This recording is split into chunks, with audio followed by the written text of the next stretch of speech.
So oftentimes in a Christian relationship, we often feel that I shouldn't have any expectations of my significant other. I should be self-sacrificing. I shouldn't be looking after my own needs, but I should be looking after their needs. So is it okay to have expectations at all? What do you think?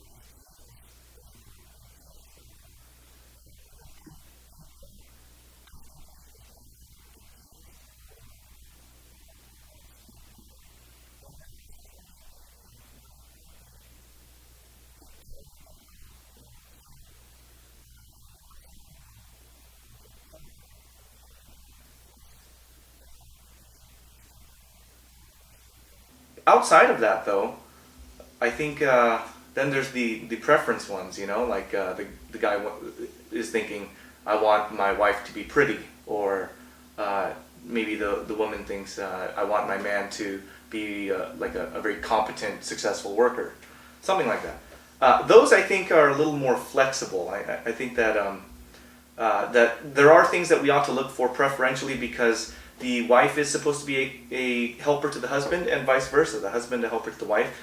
And if you know that that a certain type of personality riles you up and tempts you to get angry and bitter, that kind of thing. If you don't get along well with loud, extroverted, talkative people, then maybe you don't want that as a spouse. Maybe because that's going to put you in situations where it's not conducive to healthy conversations, but just inclines you to bitter ones, right? So I do think that there is room for preferential expectations, but I wouldn't hold them to the same degree of as the principal ones. Let's say I'm in a relationship now, right? And I do have some of these preferences, and the principal one's okay.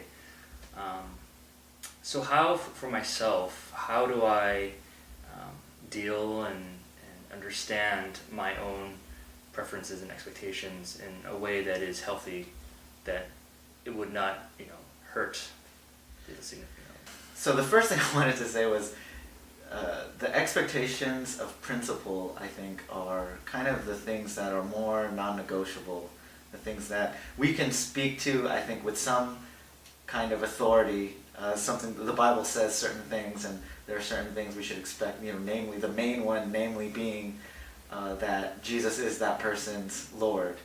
But when it comes to when it comes to preference, I think we're in a little bit of a gray area. Even the things that we say aren't necessarily set in stone, right? I mean, even saying that maybe some people have kind of a more explosive relationship, and then you shouldn't date that kind of person. And yet, I think we all probably know people that have gone into that kind of relationship, and for some, it works for them. Some people have more of a kind of nurturing relationship. Other people have more of a challenging relationship. And so I just want to say, kind of as a disclaimer, we don't have the complete, authority when it comes to these types of things. We can't say with any certainty, oh, this type of person is right for you. You should go for this kind of person. We don't really know how exactly those things work. I think it's different for every couple. But regarding your question, in terms of, okay, well, how do I deal with these things once I'm in a relationship? I honestly think that good communication is very important. I think oftentimes what happens is we have these secret expectations, right? It's like, oh, well, I really wish that he did this for me. Why didn't, like, Valentine's Day is coming around and I didn't say anything and we never talked about it, but I expected, this many flowers, I expected this kind of gift, I expected it to go to this type of restaurant. And That's really unfair, right? It's unfair to have these. It's not unfair to have expectations. It's unfair to have expectations, to not voice them, and then expect the other person to perfectly meet them. I think there has to be grace. There has to be this idea of we have to know that maybe some of these expectations I have are not. Some of them maybe I gotta let go.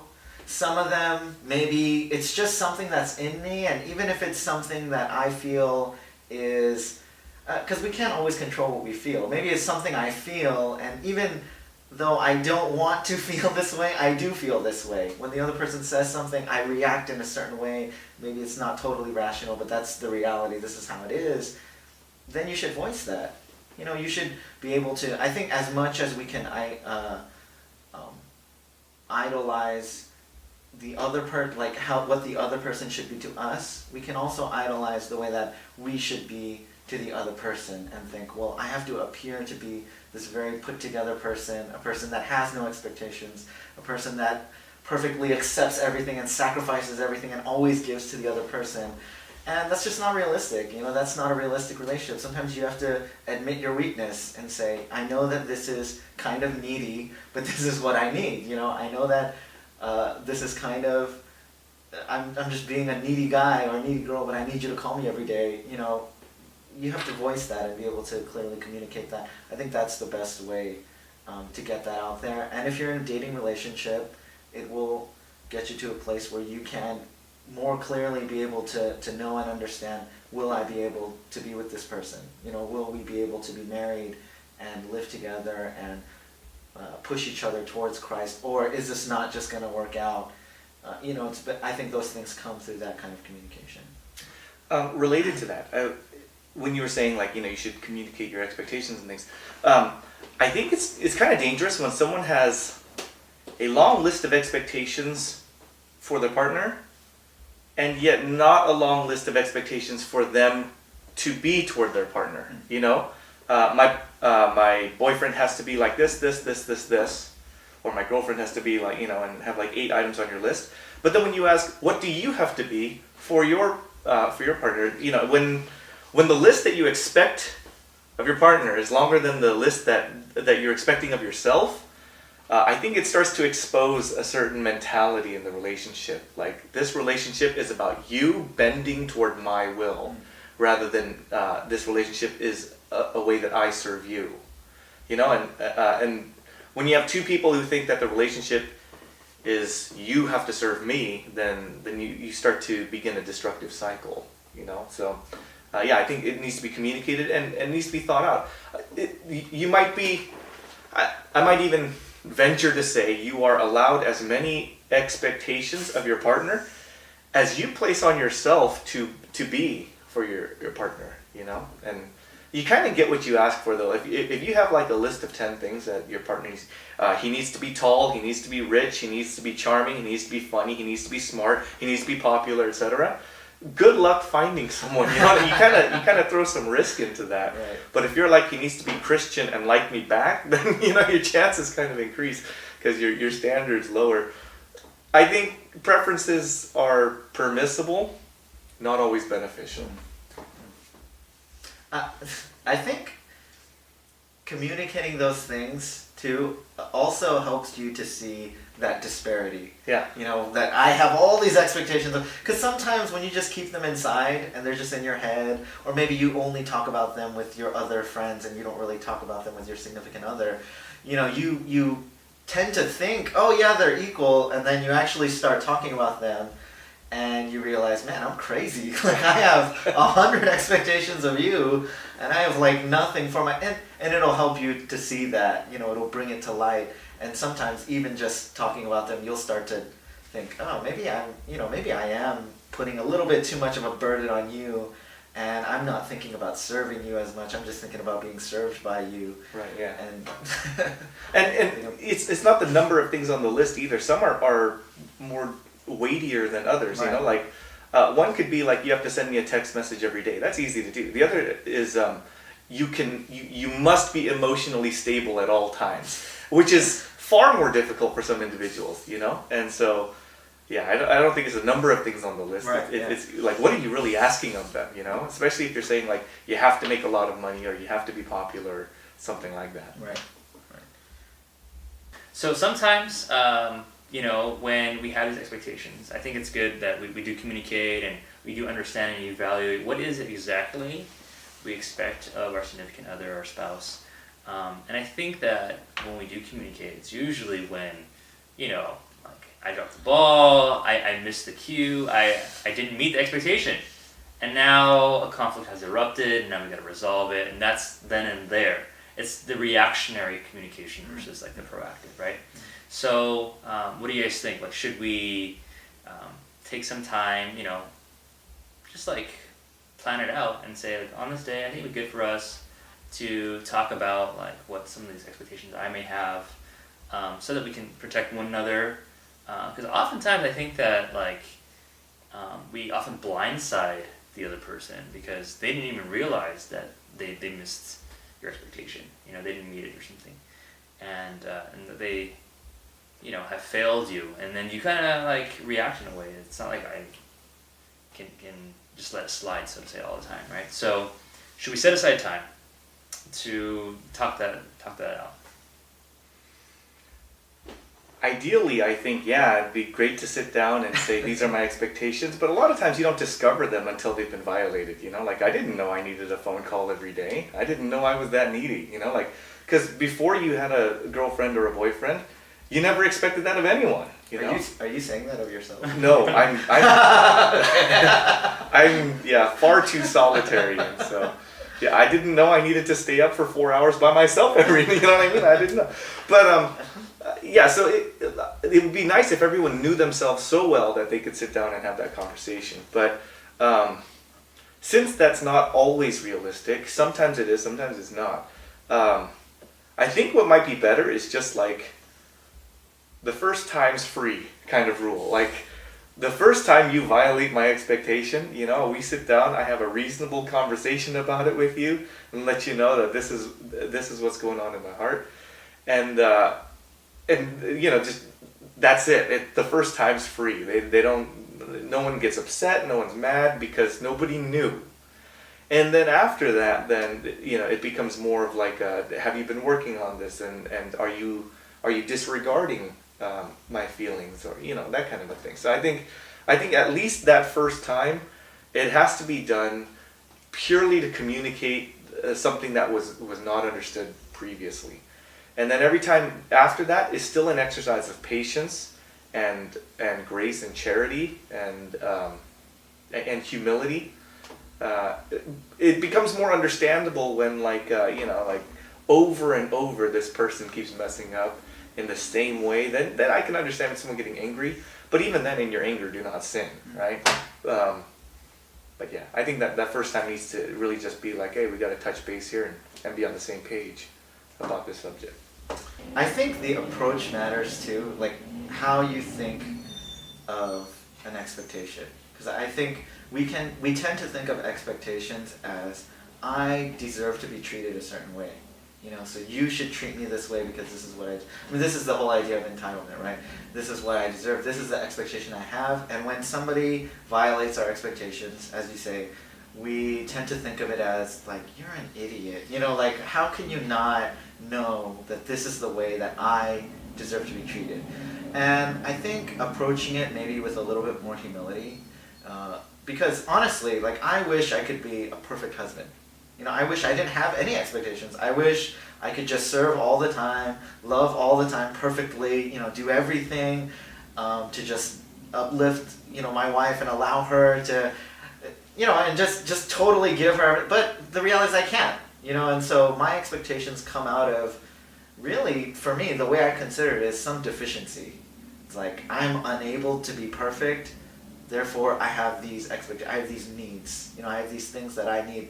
And so when I try to communicate that to Bhumi, I try to do it in such a way where it's like, you're doing me a favor, because I wish I could be perfect, I'm not. This is what I need, because in my imperfection, I'm this way. I have these certain bents, and I have these certain things that I need, and I need this time, and I need this space, and it's not like I need it, I deserve it, so get out. It's more like, I wish I didn't need it, but I do. I realize that I'm weak in a lot of ways, and I require your help, in these situations. And I think approaching it in that way is a little bit more, you tend to be more gracious because you think of them doing you a favor as opposed to they are fulfilling some kind of duty that you are owed, and yeah, I think that's just kind of one of the ways that we can approach it that will help us to have a better outlook on it.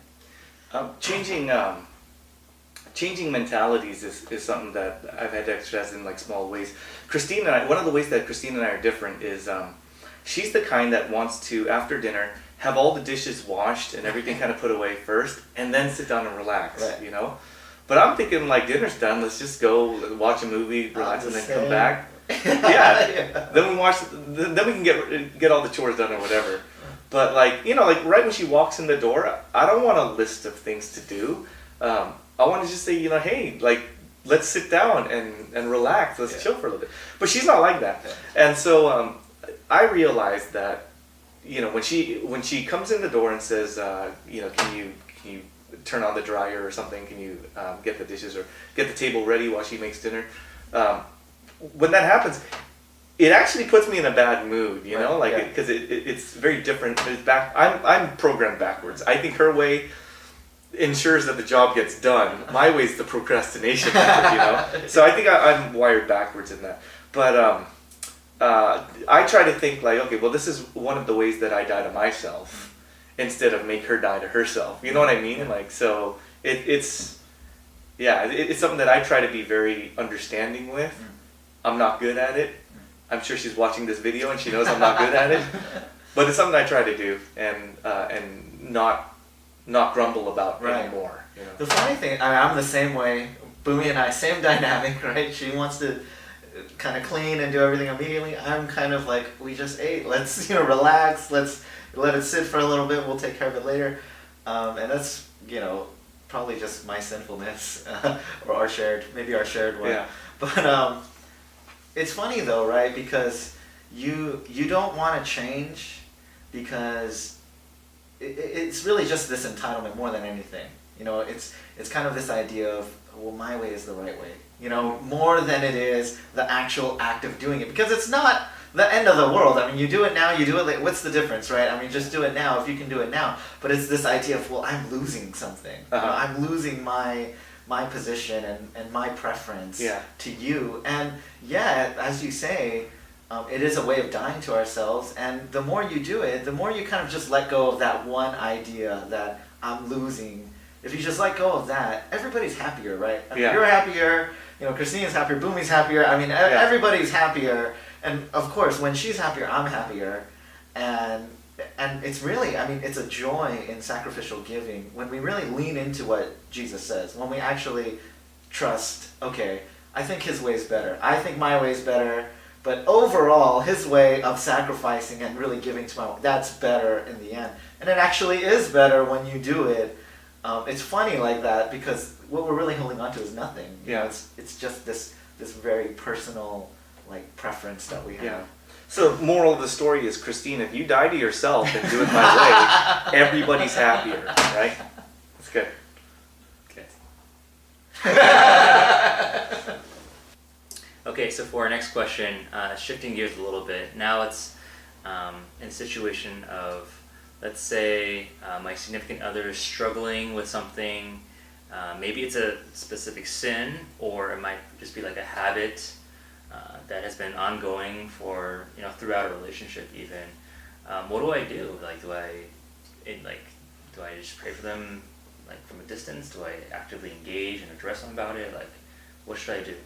Well, if it's a sin, then I think it's pretty clear. If your partner is struggling with the same sin for a very long time, it kind of says something about how you're approaching the solution. Either it's the wrong solution, the lack of a solution, or you're employing the solution ineffectively. The last thing you want to do is keep trying something that doesn't work. you know. And so, let's say, I don't know, you know, what kind of a sin? Like, let's say that someone just has a really bad temper. You can't just keep telling them stop having a bad temper, you know. You probably need to bring in more people into this to pray for you and to confess to and to constantly keep up with you, you know. And there needs to be like an internal change of heart, not just, you know, like, oh, I need to get my friends on board and then that's it. If it's like a physical struggle, then that's something that you definitely need people to, you know, to talk to and get counsel with and stuff, you know. But if you guys are trying to handle it privately and it's not working because you're handling it privately. You're employing the solution wrongly or the wrong solution. And yeah, so it's got to come down to, you know, the repentance, confession, accountability. If you're trying to, you know, like some people they just try to watch their language, not say so many mean things about people or stop swearing or something like that. They could try all they want with their willpower, but unless there's some measure that's brought in, some kind of enforcement, you know, it becomes very easy to stray, because when you're left to your own, you have to be your own policeman. Like, that's not good. It's like you're on a diet by yourself, but if you're the only one enforcing your diet, that's hard to stick to. You know, a lot of people have to diet with other people, or the only way it works is if there's honestly an internal change of heart. So yeah, I think with sin issues, if it's a prolonged period of time, something's wrong with either the solution or the way you're employing the solution. I think if it's something, not a sin issue, but maybe something more on the preferential side, if it's a prolonged problem, if it's like, can you call me every day, and you've talked about it, you know, you've had conversations about it, you've brought it up multiple times and they still haven't done it, then I think it says something about how much they care about you. You know, if it's an issue that has been going on for like a really long time. I mean, of course, none of us is perfect, and I would say maybe one of the ways that you can think about it, and I would say this also, the ways you could gauge it, even for a sin issue, is there any kind of progress?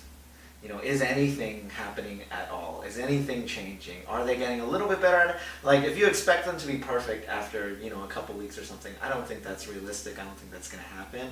But is there some kind of effort, you know, even in the way that you talk about it? Like, is there some kind of empathy? Are they starting to understand why this is so important to you? And they're trying, you know, maybe, I mean, I'm really forgetful. I'm not good at doing the things that, I remember early on in our marriage, there were a bunch of little things that, you know, Boomy cared about that I just didn't care about. And she would tell me and I would forget, you know, but over time it's like I would forget it. I'd feel really bad. I'd say, oh, you know, I'm really sorry that I forgot to do that again. And over time there was progress, and then I remembered, and it was ingrained in my brain when I would be about to, like, I always talk about this, but there was this one really little thing, like I would never put the toothpaste on the toothpaste cap It's back okay, on man. It's okay. It's okay. I It doesn't need to go back on. I don't know, like I would always forget to do that. And like it was something that she cared about. And you know, after a while, because we would talk about it and we'd even kind of like, you know, we'd bicker about it. And then, you know, I would be, you know, I would be right about to leave the bathroom and I think, oh yeah, I have to do it, you know, because, and you know, if it's something you care about, eventually, I mean, you will kind of try to make some changes. There'll be some progress. There's absolutely no progress. I think, you know, something deeper needs to happen.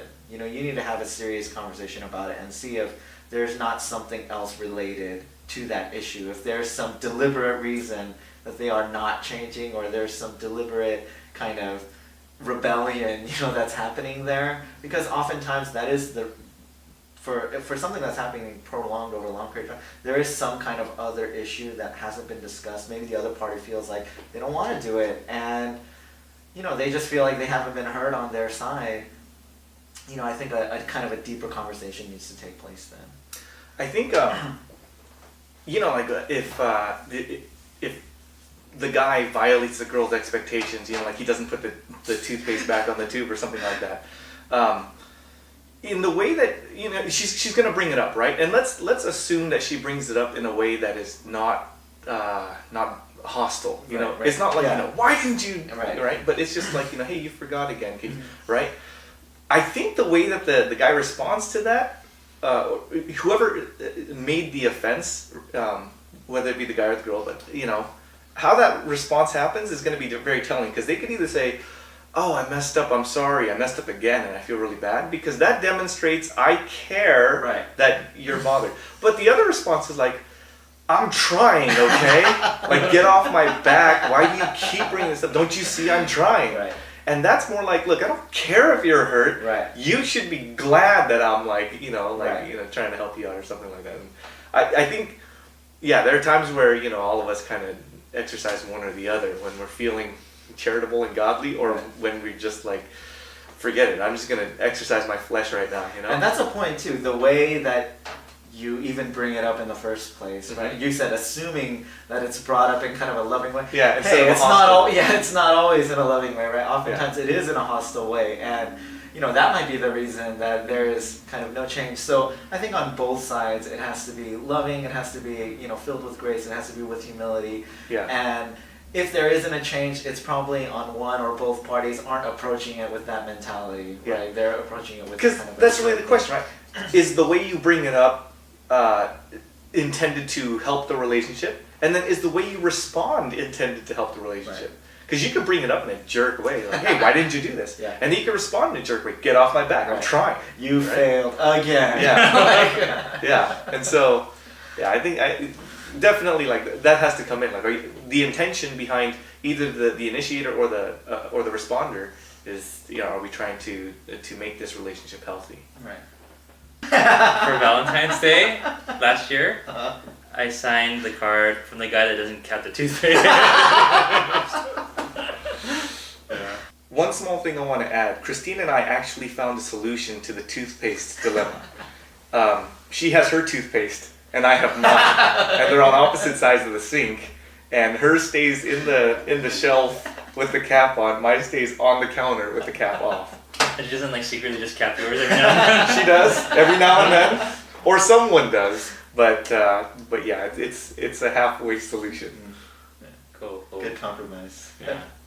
Thanks. Yeah, I really see how to love like Christ is sacrifice, even in these specific ways of having expectations, but also presenting them, responding to them in the conversations and stuff. So I hope that we will remember just this principle. Yeah. Thanks. Thank you. Thank you.